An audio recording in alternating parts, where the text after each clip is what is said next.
14 ফেব্রুয়ারি 2003, Valentine's ডের দিন আহমেদাবাদের একজন সদ্য বিবাহিত পিটি টিচার তরুণ তার বউয়ের জন্য কিছু ফুল আর একটা টেডি আর কিছু চকলেট কিনে বাড়ি ফিরছিল। ভ্যালেন্টাইন্স ডে উপলক্ষে তরুণ তার দাদা এবং বৌদিকেও ডিনারে ইনভাইট করেছিল, তাই তাদেরকে একসাথে নিয়ে নিজের অ্যাপার্টমেন্টে ঢুকলো তরুণ। তিনজনে মিলে হাসি ঠাট্টা করতে করতে লিফটে করে উপরে উঠে পৌঁছালো 201 নম্বর ফ্ল্যাটের সামনে। ফ্ল্যাটের সামনে গিয়ে কলিং বেলটা বাজাতে যাবে এমন সময় তরুণ লক্ষ্য করলো দরজাটা আগে থেকেই খোলা। তখন সবাই ভাবলো তরুণের স্ত্রী হয়তো দরজাটাকে খুলে রেখেছে, কিন্তু তরুণ কিংবা ওর দাদা বৌদি কেউই তখন আন্দাজ করতে পারেনি ঘরের ভেতর ঢুকে তারা ঠিক কি দেখতে চলেছে। ফ্ল্যাটের মেইন দরজাটা পেরিয়ে ড্রয়িং রুমে ঢুকতেই সবার হাসি মুখগুলো এক নিমিষে ফ্যাকাশে হয়ে গেল। তারা দেখলো মেজের উপর পড়ে আছে তরুণের সদ্য বিবাহিতা স্ত্রী সাজনির নিথর দেহ, আর তার চারপাশে ছড়িয়ে ছিটিয়ে আছে ঘরের সমস্ত জিনিসপত্র, আসবাব, সবকিছু। কেউ বা কারা যেন ঘরে ঢুকে সবকিছুকে লণ্ডভণ্ড করে দিয়েছে। সাথে সাথে সদ্য কিনে আনা চকলেট আর ফুলগুলো তরুণের হাত থেকে স্লো মোশনে মাটিতে পড়ে গেল। তারপর একটা জোরে চিৎকার করে মাটিতে লুটিয়ে পড়ল তরুণ। মাত্র 3 মাস আগে যাকে বিয়ে করে এবারে লক্ষ্মী বানিয়ে এনেছিল সেই মানুষটা আর নেই, সাজনি আর নেই। নমস্কার, আমি অপূর্ব।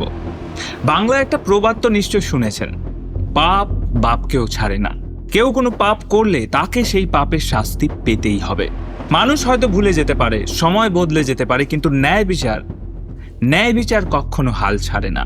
ইতিহাস সাক্ষী আছে, অপরাধী অপরাধ করে পাতালে গিয়ে লুকিয়ে থাকলেও তাকে তার কর্মের ফল ঠিক পেতেই হয়।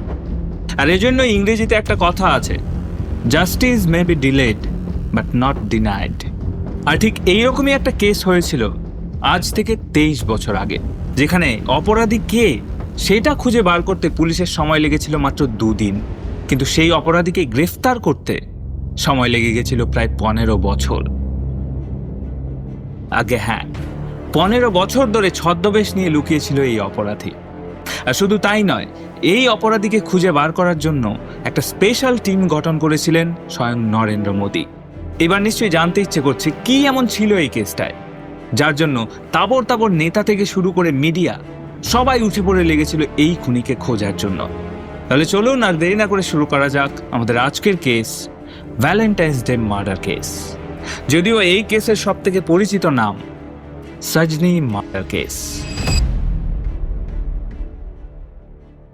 কিন্তু ভিডিও শুরু করার আগে সব সময়ের মতো আরও একবার আপনাদের মনে করিয়ে দিই, যারা এখনো চ্যানেলটাকে সাবস্ক্রাইব করেননি প্লিজ চ্যানেলটাকে সাবস্ক্রাইব করে দেবেন। আপনাদের ভালোবাসা এবং সাপোর্টে আমরা ধীরে ধীরে 1 লক্ষের দিকে এগিয়ে যাচ্ছি, তাই এই গতিটাকে আর একটু বাড়িয়ে দেওয়ার জন্য আপনারা যারা এখনো আমাদের ভিডিও দেখেন কিন্তু সাবস্ক্রাইব করেননি প্লিজ সাবস্ক্রাইব করে দেবেন। তাহলে চলুন শুরু করা যাক। গুজরাটের আহমেদাবাদে বোপাল নামের একটা এরিয়াতে অবস্থিত হীরাপান্না অ্যাপার্টমেন্টের ফ্ল্যাট নাম্বার 201-এ থাকতেন তরুণ জিন্দাল এবং তার স্ত্রী সজনি কৃষ্ণান। এই বিয়ে করে মাত্র 3 মাস হয়েছে তারা এই ফ্ল্যাটটায় শিফট করেছে। তরুণ পেশায় একজন পিটি টিচার এবং সজনি একটা ব্যাংকের এক্সিকিউটিভ অফিসার। তরুণের ফ্যামিলির আদি বাড়ি হচ্ছে কেরালার কোট্টায়াম জেলায়, এবং কোইন্সিডেন্টলি সজনির আদি বাড়িও কেরালার ভায়োর নামে একটা জায়গায়। কিন্তু বহু বছর আগে কাজের সূত্রে তরুণরা চলে আসে মধ্যপ্রদেশ আর সজনিরা চলে আসে আহমেদাবাদ। তারপর তরুণ মধ্যপ্রদেশ থেকে তার পড়াশোনা শেষ করে কাজের জন্য চলে আসে আহমেদাবাদ আসার আগে পর্যন্ত তরুণ এবং সজনির পরিবারের মধ্যে কোনো কানেকশন ছিল না। তাদের দেখা হয়েছিল একটা পার্টিতে। এদিকে তরুণের বাড়ির লোকজন সেই সময় তরুণের জন্য পাত্রী খুঁজছিল, কিন্তু সজনি এবং তার পরিবারের সাথে আলাপ হবার পর তাদের এই খোঁজ পূর্ণ হয়ে গেল। যেহেতু দুজনেই কেরালা থেকে, তাই খুব তাড়াতাড়ি 2 বাড়ির মধ্যে বিয়ের কথা শুরু হয়ে গেল, এবং 2002 সালের 15ই নভেম্বর সজনি এবং তরুণের 4 হাত মিলে এক হলো, এবং বিয়ের পরপরই তরুণ এবং সজনি শিফট করে যায় এই হীরাপান্না অ্যাপার্টমেন্টের 201 নম্বর ফ্ল্যাটে। সবকিছুই ঠিকঠাক ছিল, দুজনেই ভালো জায়গায় চাকরি করে, ভালো রোজগার, এবং জীবনেও সেরকম কোনো সমস্যা নেই বললেই চলে। কিন্তু তারপর একদিন হঠাৎ করেই বিয়ের মাত্র 3 মাস পর ভ্যালেন্টাইন্স ডের দিন তরুণ বাড়ি ফিরে এসে দেখে সাজনি আর নেই। অথচ ওই দিন সকালেই দুজন একসাথে ঘুম থেকে উঠেছিল। সাজনি অফিস যাওয়ার জন্য রেডি হচ্ছিল আর তরুণ গিয়েছিল ওর দাদা আর বৌদিকে ডিনারের জন্য ইনভাইট করতে। আর তারপর তাদেরকে নিয়ে বাড়ি ফিরেই এই দৃশ্য। এই অবস্থায় যে কোনো মানুষই ভেঙে পড়বে, আর ভেঙে পড়াটাই স্বাভাবিক। তাই তরুণও আর নিজেকে ধরে রাখতে পারল না। সাজনির মৃতদেহ দেখে সাথে সাথে চিৎকার করে মাটিতে লুটিয়ে পড়ল তরুণ। আর তরুণের এই চিৎকার শুনে ছুটে এলো পাড়া প্রতিবেশী। সবাই দেখলো সাজনি মেঝেতে পড়ে আছে, আর সাজনির নিথর শরীরটাকে আগলে হাউমাউ করে কাঁদছে তরুণ। সাথে সাথে খবর দেওয়া হলো পুলিশ স্টেশনে, এবং মিনিট 15 মধ্যেই পুলিশও এসে হাজির। পুলিশ সমস্ত কিছু দেখে বিচার বিবেচনা করে ঠিক করলো ঘরে ডাকাত পড়েছে, আর ডাকাতদেরকে বাধা দিতে গিয়েই সাজনির এই অবস্থা হয়েছে। তাই সবার আগে যেটা করতে হবে, বডিটাকে পোস্টমর্টমের জন্য পাঠাতে হবে। পুলিশ তৎক্ষণাৎ জায়গাটাকে সিজ করে সাজনির বডিটাকে পাঠিয়ে দিল হাসপাতালে। কিন্তু ততক্ষণে সাজনির বাবা মাও সেখানে চলে এসছে। তাই তরুণ এবং সাজনির বাবা মা তিনজনেই সাজনির সাথে চলে গেল হাসপাতালে। এবার পুলিশ প্রসিডিওর অনুযায়ী অবস্থা যতই খারাপ হোক না কেন, এই অবস্থায় বাড়ির লোকজনকে কিছু সাধারণ জিজ্ঞাসাবাদ করতেই হয়। কিন্তু তরুণ সাজনিকে এই অবস্থায় দেখে এতটাই ভেঙে পড়ে যে কোনো উত্তর দেওয়ার অবস্থাতেই ছিল না সে। এমনকি কান্নাকাটি করতে করতে তরুণের অবস্থা এতটাই খারাপ হয়ে যায় যে তাকেও সেদিন ওই হাসপাতালে ভর্তি করতে হয়। তাই পুলিশ সেদিন তরুণকে আর জিজ্ঞাসাবাদ করলো না, বরং তারা সোজা পৌঁছে গেল ওদের ফ্ল্যাটে। এবং এবার ফ্ল্যাটে গিয়ে খুব অদ্ভুত একটা জিনিস লক্ষ্য করলো পুলিশ দেখলো ঘরের সমস্ত জিনিসপত্র উলটপালট হয়ে গেলেও ঘর থেকে একটা জিনিসও চুরি হয়নি। সাধারণত এরকম ডাকাতির কেসে ঘরের সমস্ত দামি জিনিসপত্র নিয়ে চলে যায় চোর, কিন্তু এখানে কোনো দামি জিনিসপত্র তো দূর, সাজনির গলায় থাকা মঙ্গলসূত্রটাতেও হাত দেয়নি কেউ। পুলিশ বুঝতে পারে এটা কোনো সাধারণ চুরি কিংবা ডাকাতির উদ্দেশ্যে করা মার্ডার নয়, এর পেছনে নিশ্চয়ই অন্য কোনো রহস্য লুকিয়ে আছে। যাই হোক, পরের দিন মানে 15 ফেব্রুয়ারি 2003, মৃত্যুর একদিন পরেই পুলিশের হাতে এসে পৌঁছায় সাজনির পোস্টমর্টম রিপোর্ট। আর এই পোস্টমর্টম রিপোর্টে পরিষ্কার করে লেখা, সাজনির মৃত্যু হয়েছে সকাল 8টা থেকে 10টার মধ্যে। সাজনি প্রত্যেক দিনই প্রায় 7:30 নাগাদ রেডি হয়ে অফিসের জন্য বেরিয়ে যেত। তাহলে 8টা থেকে 10টা নাগাদ ওই দিন সাজনি বাড়িতে কি করছিল? এবার এই প্রশ্নের উত্তর কেবল সেই দিতে পারে যে ওই সময় সাজনির সাথে ওই বাড়িতে উপস্থিত ছিল তরুণ। কিন্তু তরুণের অবস্থা তখন নাজেহাল। সাজনির দাহ কাজে গিয়ে সে জ্ঞান হারিয়ে আবার হাসপাতালে ভর্তি হয়েছে। তাই পুলিশ এই অবস্থায় চাইলেও তাকে জিজ্ঞাসাবাদ করতে পারবে না। আর সত্যি কথা বলতে পুলিশ তরুণকে কখনোই সন্দেহ করেনি। আর স্ত্রীর মৃত্যুতে এইভাবে ভেঙে পড়া একজন স্বামীর উপর কোন মানুষই বা সন্দেহ করবে? হ্যাঁ, কোনো মানুষ হয়তো সন্দেহ করবে না ঠিকই, কিন্তু কুকুর হচ্ছে এমন একটা প্রজাতির প্রাণী যারা গন্ধ শুকে বলে দেয় কত ধানে কত চাল। আর ঠিক এই কাজটাই করলো পুলিশের একটা স্নিফার ডগ। সাজনির ডেড বডিটা শেষবার দেখতে যাওয়ার সময় পুলিশের একটা স্নিফার ডগ তরুণকে দেখে বারবার ঘেউ ঘেউ করে উঠছিল। এবার প্রথম দিকে কেউ বিষয়টাকে অতটা গুরুত্ব দেয়নি, কিন্তু বারবার তরুণের কাছে গিয়ে ঘেউ ঘেউ করাটা পুলিশের মনে একটা সন্দেহের জন্ম দিল। পুলিশ ঠিক করলো এবার তরুণকে জিজ্ঞাসাবাদ করতেই হবে। তাই পরের দিন মানে 16 ফেব্রুয়ারি তরুণকে নির্দেশ দেওয়া হলো পুলিশ স্টেশনে যাওয়ার জন্য, এবং স্বাভাবিকভাবেই তরুণও সেই প্রস্তাবে রাজি হয়ে যায়। কিন্তু পরের দিন মানে 16 ফেব্রুয়ারি 2003 সকালবেলার দিকে হাসপাতাল থেকে পুলিশ স্টেশনে ফোন যায় এবং জানানো হয় আজ সকাল থেকেই তরুণ জিন্দালকে আর খুঁজে পাওয়া যাচ্ছে না। আর এই খবরটা পাওয়া মাত্রই পুলিশ সাথে সাথে ছুটে যায় তরুণের অ্যাপার্টমেন্টে, কিন্তু সেখানেও নেই তরুণের স্কুল, কলিগ, পরিচিত সবাইকে ফোন করে করে জিজ্ঞেস করতে থাকে পুলিশ, কিন্তু কিছুতেই কোনো লাভ হলো না। তরুণ জিন্দাল এখন কোথায় আছে সেটা কেউ জানে না। আর তখন পুলিশের বুঝতে বাকি রইল না সাজনির আসল খুনি আর কেউ নয়, তার স্বামী তরুণ জিন্দাল। তরুণের পালিয়ে যাওয়ার খবর পাওয়া মাত্রই সাজনির মা বাবা তরুণ এবং তার পরিবারের বিরুদ্ধে ডোমেস্টিক ভায়োলেন্স এবং তাদের মেয়েকে খুন করার অভিযোগে একটা কেস দায়ের করে দেয়। আর তার সাথে সাথেই মাঠে নেমে পড়ে পুলিশ। শুরু হয় তদন্ত। তরুণের বাড়ির লোকজনের সাথে কথা বলে পুলিশ জানতে পারে গত 1 মাস ধরেই দুই পরিবারের মধ্যে বেশ কিছু ঝগড়াঝাটি চলছিল। সাজনির বাবা মা জানায় সাজনি এবং তরুণের সম্পর্ক খুব একটা ভালো চলছিল না। সজনির স্যালারির পুরো টাকাটাই নাকি তরুণ নিজের কাছে রেখে দিত, কিন্তু তরুণের বাড়ির লোকজন এগুলোকে পুরোপুরি ভিত্তিহীন বলে উড়িয়ে দেয়। এরপর পুলিশ তরুণের ব্যাপারে খোঁজ নিয়ে জানতে পারে এই বিয়ের আগে তরুণের একটা প্রেম ছিল। তাই তরুণের বিষয়ে ইনফরমেশন কালেক্ট করার জন্য পুলিশ পৌঁছে যায় সেই প্রেমিকার বাড়িতে। সেখানে গিয়ে পুলিশ জানতে পারে সজনির খুনের ঠিক 2 দিন পর, মানে 16 ফেব্রুয়ারি, যেদিন তরুণ পালিয়েছিল, সেই দিনই তার সেই প্রেমিকাকে ফোন করেছিল তরুণ। ফোন করে তাকে বলেছিল, এবার ভ্যালেন্টাইন্স ডেতে আমি তোমার জন্য সেরা উপহার এনেছি, তোমার আমার পথের কাঁটাকে উপড়ে ফেলেছি। তরুণের গার্লফ্রেন্ড তখন তার কথার অর্থ বুঝতে না পেরে তার কাছে জানতে চায় সে কি করেছে।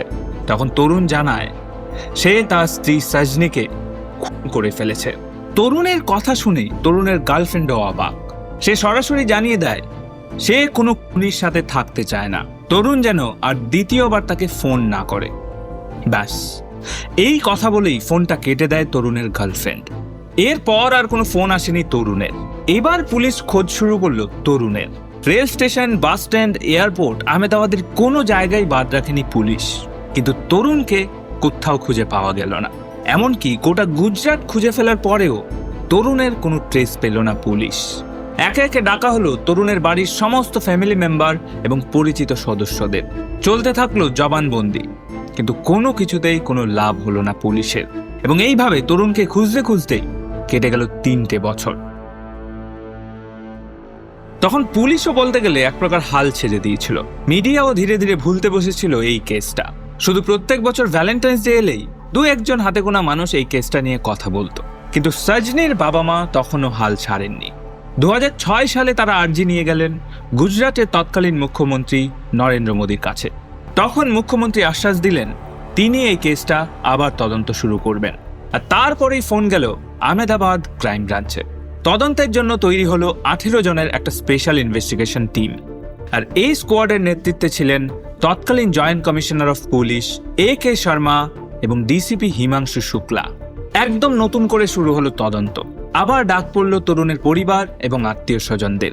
ডেকে পাঠানো হলো তরুণের সেই গার্লফ্রেন্ডকেও। কিন্তু সবার উত্তর একটাই, 2003-এর পর থেকে কেউ কোনোদিন তরুণের বিষয়ে কিচ্ছু জানে না। এমনকি সেই দিনের পর থেকে তরুণের গার্লফ্রেন্ডকেও আর কোনোদিন কল করেনি তরুণ। তরুণের কিছু খুব কাছের মানুষের লাই ডিটেক্টর টেস্ট করেও দেখা হলো, কিন্তু তাতেও পুলিশের হাতে কিছুই এলো না। তরুণকে ধরার জন্য স্পেশাল ব্রাঞ্চ তখন এতটাই ডেসপারেট হয়ে উঠেছিল যে ওই সময় যদি কেউ তরুণের সঠিক সন্ধান দিতে পারে তাহলে তাকে 1 লক্ষ টাকা পুরস্কার দেওয়ার ঘোষণা করে দিয়েছিল পুলিশ। কিন্তু না, তাতেও কোনো লাভ হলো না। এবং এইভাবেই তদন্ত করতে করতে কেটে গেল আরো 6টা বছর। ততদিনে তরুণের কোনো খবর পাওয়া তো দূর, তরুণের ছায়াটা পর্যন্ত পৌঁছাতে পারল না পুলিশ। 16 ফেব্রুয়ারির পর থেকে যেন তরুণ ভূতের মতো উধাও হয়ে গেছে। তার মিনিমাম চিহ্নটুকুও খুঁজে পাওয়া গেল না। ততদিনে মিডিয়া থেকে তো অনেক আগেই সরে গেছিল এই কেসটা। এবার পুলিশও কোনো এভিডেন্স না পেয়ে 2012 সালে বন্ধ করে দেয় এই সজনি মার্ডার কেস। কিন্তু ওই যে ভিডিওর একদম প্রথমেই বললাম, justice may be delayed but not denied. আর ঠিক সেরকমই কিছু ঘটল এই কেস বন্ধ হওয়ার 8 বছর পর। কেসটা বন্ধ হওয়ার 3 বছর পর, মানে 2015 সালে আহমেদাবাদ ক্রাইম ব্রাঞ্চে ডিসিপি হয়ে এলেন দীপেন ভদ্রান। আর এই দীপেন ভদ্রান সেই সময় গুজরাটের সমস্ত আনসলভ কেসগুলোকে সলভ করার জন্য ফেমাস। তিনি IPS থাকাকালীন এমন অনেক কেস সলভ করেছেন যেগুলো বছরের পর বছর ধরে জাস্টিস না পেয়ে টেবিলের নিচে চাপা পড়ে গেছিল। আর দীপেন ভদ্রান ক্রাইম ব্রাঞ্চে আসার পরেই তার নজর যায় সজনি মার্ডার কেসের দিকে। রিওপেন করা হয় সমস্ত ফাইল। আর ডিসিপি দীপেন ভদ্রান এই কেসটা নিয়ে ইনভেস্টিগেশন শুরু করেছে এই খবরটা পাওয়া মাত্রই মিডিয়াতেও আবার জনপ্রিয় হয়ে উঠল সজনি মার্ডার কেস। এবারে 8 জনের একটা স্পেশাল টিম বানিয়ে শুরু হলো তদন্ত। তদন্তের শুরুতেই দীপেন ভদ্রান কেস থেকে সমস্ত আনওয়ান্টেড নামগুলোকে বাদ দিয়ে দেন এবং সমস্ত অপ্রয়োজনীয় নামগুলো সরিয়ে ফেলার পর পুলিশের কাছে পড়ে রইল মাত্র 3টে নাম। এক হচ্ছে তরুণের সেই পুরনো গার্লফ্রেন্ড যার জন্য সেই খুনটা করেছিল, আর 2 হচ্ছে তার দাদা বৌদি যে ঘটনার দিন ওই জায়গায় উপস্থিত ছিল, আর তৃতীয়ত হচ্ছে তরুণ যার সাথে সব থেকে বেশি ক্লোজ, তরুণের মা। এমন কোনো কথা ছিল না যেটা তরুণ তার মাকে বলতো না। তাই স্বাভাবিকভাবেই কেউ যদি তরুণের খোঁজ দিতে পারে সেটা একমাত্র তরুণের মা আনাম্মা। শুরু হলো আনাম্মার কল ট্র্যাক করা, কারণ পুলিশের ধারণা ছিল তরুণ যদি জীবিত থাকে তাহলে সে কোনো না কোনো ভাবে মায়ের সাথে নিশ্চয়ই যোগাযোগ করবে। কিন্তু আনাম্মার কল রেকর্ড থেকেও তেমন কিছুই বের করতে পারল না পুলিশ। তাই এবার একটা সম্পূর্ণ নতুন প্ল্যান নিয়ে এলো ডিসিপি দীপেন ভদ্রান। স্পেশাল টিমে দুজন পুলিশ অফিসারকে ছদ্মবেশে পাঠানো হলো আনাম্মার কাছে। তারা নিজেদেরকে ব্যবসায়ী বলে পরিচয় দিয়ে আনাম্মার কাছে গিয়ে বাড়ি ভাড়া চায়। যদিও এই ভাড়া চাওয়ার পেছনে পুলিশের যথেষ্ট রিসার্চ ছিল, কারণ পুলিশ জানতো 2 বছর আগেই তরুণের বাবা মারা গেছে আর তরুণের দাদা কাজের জন্য থাকে আমেদাবাদে। তাই আনাম্মা মধ্যপ্রদেশের এই বাড়িতে একাই থাকে, আর এই সময় যদি বাড়ি ভাড়া দিয়ে কাউকে রাখা যায় তাহলে কোনো বিপদে আপদে সাহায্য পেয়ে যাবে। আর তার উপর প্রতি মাসে ভাড়ার টাকা তো আছেই। তাই আনাম্মাও তাদের বাড়ি ভাড়া দিতে কোনো আপত্তি দেখায়নি। আর তারপর থেকে ভাড়াটিয়ার ছদ্মবেশে আনাম্মার উপর নজর রাখতে শুরু করলো ওই দুজন পুলিশ অফিসার। এরকমই একদিন কথায় কথায় তারা আনাম্মাকে জিজ্ঞেস করে ফেলে, আপনার ছেলে বা মেয়ে নেই? তখন আনাম্মা বলে, হ্যাঁ, আমার 2 ছেলে। বড় ছেলে আমেদাবাদে থাকে আর ছোট ছেলে মারা গেছে। আনাম্মার কথা শুনে দুজনেই অবাক। তরুণ যদি মারা গিয়েও থাকে সেটা তো আনাম্মার জানার কথা নয়। আর যদি আনাম্মার কথা সত্যি হয় তার মানে দাঁড়ায় আনাম্মা এটাও জানে 2003-এর পর তরুণ কোথায় ছিল। এবার ওই দুজন অফিসার আনাম্মার প্রতিবেশীদের সাথে কথা বলতে শুরু করে। আর কথা বলতে বলতেই একজন প্রতিবেশীর কাছ থেকে জানতে পারে আনাম্মা তাকে একবার বলেছিল তার এক ছেলে থাকে আমেদাবাদে আর এক ছেলে থাকে সাউথের দিকে কোথাও। ব্যাস, এই কথাটা শোনা মাত্রই কান খাড়া হয়ে যায় আমেদাবাদ পুলিশের। আবার শুরু হয় কল ট্রেকিং। তখন আনাম্মার কল ট্রেক করে জানা যায় তিনি রেগুলার 2টো নম্বরের সাথে কথা বলেন, যার মধ্যে একটা হচ্ছে কেরালার, আরেকটা হচ্ছে ব্যাঙ্গালোরের। পুলিশ খবর নিয়ে জানতে পারে কেরালার যে নাম্বারটিতে তিনি কথা বলেন সেটা একজন বৃদ্ধ মহিলার নম্বর, যিনি আনাম্মার অনেক পুরনো বন্ধু। আর দ্বিতীয় নাম্বারটি হচ্ছে ব্যাঙ্গালোরে বসবাসকারী নিশা মেনন নামে একজন মহিলার। নিশা মেননকে আনাম্মার দুঃসম্পর্কের এক ভাইয়ের মেয়ে হিসেবেই চেনে সবাই। কিন্তু দুজনের কল রেকর্ড শুনেও পুলিশ তেমন কিছুই খুঁজে পায়নি। আর এভাবেই কেটে যায় আরও কয়েকটা মাস। তারপর 2018 সালের আগস্ট মাসের এক রাতে একটা ল্যান্ডলাইন নাম্বার থেকে কল আসে আনাম্মার ফোনে। পুলিশ লক্ষ্য করে নাম্বারটা ব্যাঙ্গালোরের। পরে সেই নম্বর ট্র্যাক করে জানা যায় ওটা ওরাকেল নামে একটি কোম্পানির প্রাইভেট নাম্বার। সঙ্গে সঙ্গে ওরাকেল কোম্পানির কর্মচারীদের লিস্ট চেয়ে পাঠায় আমেদাবাদ পুলিশ। কিন্তু এখানেও তরুণ জিন্দাল নামে কাউকে খুঁজে পায়নি পুলিশ। তবে এই লিস্টে অন্য একটা নাম দেখে খুব সন্দেহ হয় পুলিশের। ওরাকেল কোম্পানির একজন অপারেশন ম্যানেজার প্রবীণ ভাটেলে। এই প্রবীণ ভাটেলেকে সন্দেহ করার কারণও ছিল, কারণ এই প্রবীণ ভাটেলে ছিল নিশা মেননের হাজবেন্ড। সেই নিশা মেনন যার সাথে প্রায় রোজ কথা বলতো আনাম্মা। তাই এই বিষয়টা খুব অদ্ভুত লাগে পুলিশের, এবং তাড়াতাড়ি করে আমেদাবাদ পুলিশ যোগাযোগ করে ব্যাঙ্গালোর পুলিশের সাথে, এবং 3 জন পুলিশ অফিসারকে সিভিল ড্রেসে পাঠানো হয় ওরাকেলের অফিসের বাইরে। প্রথমে তারা বাইরে থেকেই নজরদারি চালায়। তারপর 27 অক্টোবর 2018 সালে আমেদাবাদ পুলিশের একটা টিম গিয়ে পৌঁছায় ব্যাঙ্গালোরে, এবং 28 অক্টোবর রাত 12:30টার দিকে সিভিল ড্রেসে একজন অফিসার কিরণ চৌধুরী ঢুকে যান ওরাকেলের অফিসের ভেতরে। তারপর প্রবীণ ভাটেলের ডেস্কের সামনে গিয়ে কিরণ চৌধুরী নিজের হাত বাড়িয়ে বলেন, হ্যালো মিস্টার তরুণ।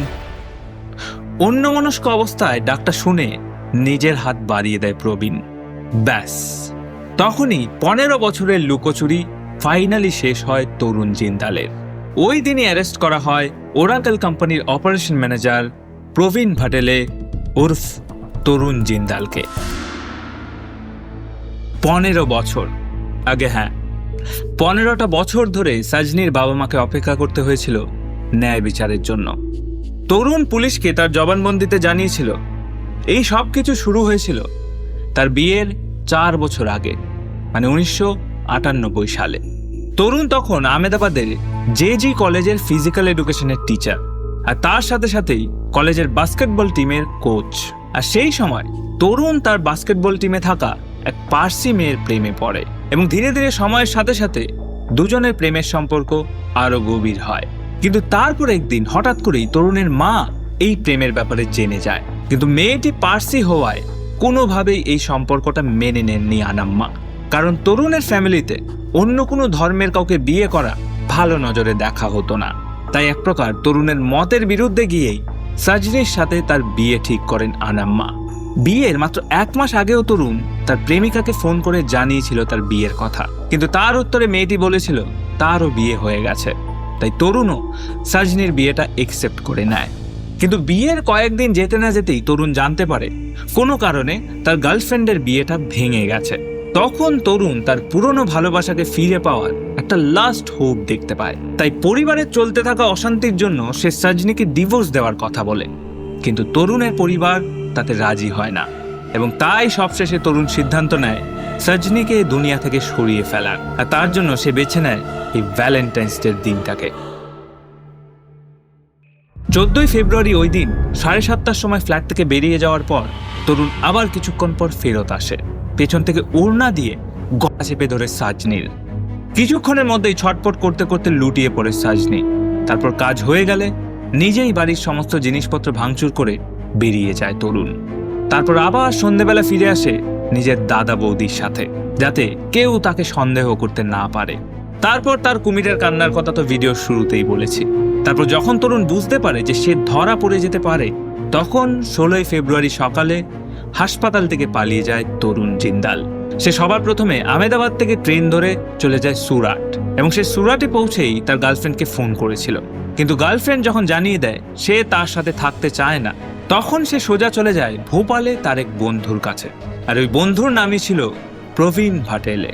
প্রবীণের সাথে কিছুদিন তার বাড়িতে থেকে তার সমস্ত ডকুমেন্ট স্ক্যান করে তার মধ্যে নিজের ছবি বসিয়ে দেয় তরুণ এবং তারপর সেখান থেকে দিল্লি গিয়ে প্রবীণ ভাটেলে নামে নতুন পরিচয়ে নতুন জীবন শুরু করে তরুণ জিন্দাল। এরপর 2008 সালে পুনেতে একটা কোম্পানিতে কাজ করার সময় নিশা মেননের সাথে পরিচয় হয় তরুণের। তরুণ নিশার সামনে তখন নিজেকে অনাথ বলে পরিচয় দেয় আর বলে সে তার এক কাকিমা আনাম্মার কাছে মানুষ হয়েছে। নিশা তরুণের সব কথাই বিশ্বাস করে নেয় এবং 2009 সালে নিশা এবং তরুণ বিয়ে করে নেয়। বিয়ের পর তাদের 2টি সন্তানও হয়েছে এবং তারপর 2012 সালে দুজনে একসাথে পুনে ছেড়ে চলে আসে ব্যাঙ্গালোর। ভাবতে পারছেন, 2009 থেকে 2018, 9 বছর ধরে একটা মানুষের সাথে ঘর করার পরেও, এক ছাদের তলায় থাকার পরেও, 2টো বাচ্চার জন্ম দেওয়ার পরেও তরুণের আসল চেহারাটা কখনোই জানতে পারেনি নিশা। যাই হোক, তারপর শুরু হয় ট্রায়াল। একটা কেস হয় আহমেদাবাদ কোর্টে, আরেকটা কেস হয় ভোপাল কোর্টে। কারণ তরুণের ওই যে বন্ধু প্রবীণ ভাটেলে, সে তার ডকুমেন্টস ফেক করার জন্য তরুণের উপর একটা কেস করে দেয়। আর এদিকে আহমেদাবাদ কোর্টে চলতে থাকে সাজনি মার্ডার কেস। এরপর প্রবীণ ভাটেলের ডকুমেন্ট ফেক করার কেসটায় 19 বছরের কারাদণ্ড এবং বেশ কিছু টাকার জরিমানা হয় তরুণ জিন্দালের। কিন্তু সাজনি মার্ডার কেসটা আজও চলছে। জানি না কবে বিচার পাবে সাজনির বাবা মা, তবে আমার বিশ্বাস খুব তাড়াতাড়ি এরও বিচার হবে। এই কেসটা নিয়ে আপনার কি মতামত সেটা অবশ্যই কমেন্ট করে জানাবেন। 15 বছর ধরে একটা অপরাধী জাস্ট ছদ্মবেশ নিয়ে লুকিয়ে রইল, শুধু লুকিয়েই রইল না, একটা কোম্পানিতে চাকরি করলো, অথচ কেউ জানতেও পারলো না। যাই হোক, আজকের ভিডিওটা এখানেই শেষ করছি। ভিডিও শেষ করার আগে আরও একবার আপনাদের মনে করিয়ে দিই, যারা যারা এখনও চ্যানেলটাকে সাবস্ক্রাইব করেননি প্লিজ চ্যানেলটাকে সাবস্ক্রাইব করে দিন। আপনাদের ভালোবাসা এবং সাপোর্টে আমরা 1 লক্ষের দিকে এগিয়ে চলেছি, তাই এই এগোনোর গতিটাকে আপনারা সাবস্ক্রাইব করে আরেকটু বাড়িয়ে দিন। দেখা হচ্ছে অন্য কোনো ভিডিওতে, ততক্ষণ অবধি ভালো থাকবেন, সুস্থ থাকবেন, সাবধানে থাকবেন।